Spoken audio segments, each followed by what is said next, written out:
आप अपने माता पिताजी से घर छोड़ने के बाद दोबारा मिले महाराज? पिताजी तो सन्यासी हो गए थे, तो वो तो मिले हैं, माता से कभी नहीं मिले। क्योंकि घर छोड़ने के बाद कभी हम जन्मभूमि नहीं गए, माता जी कभी नहीं मिले।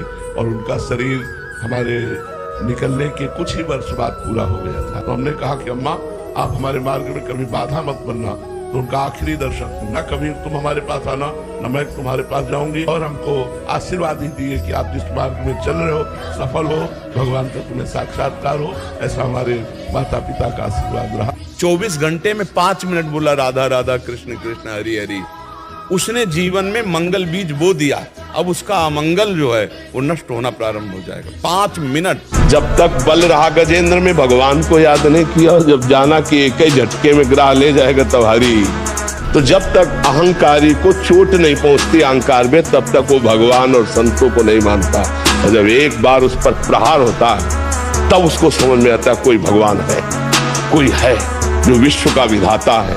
इसलिए आप लोग तो ये उनकी बातों में प्रभावित मत होना और उनकी चिंता भी मत करना, क्योंकि एक जगह ऐसी है जहां एक दिन सबको लौट के आना पड़ेगा। आज नहीं तो कल तुम्हारा दिमाग जब थकेगा और संकट में फंसेगा, तब तुम्हें नजर आएगा कि कोई है अगर तो ईश्वर है, वो मुझे बचा सकता है। पक्की बात समझ लेना। यहाँ स्वतंत्र नहीं, कर लो पापाचरण, जहाँ परिणाम आएगा तब तुम्हें ईश्वर की याद आएगी, पक्का आएगी। मन पछताई है अवसर बीते। अभी अवसर है तो मनोरंजन कर लो, अवसर हटेगा तो भोगला करो।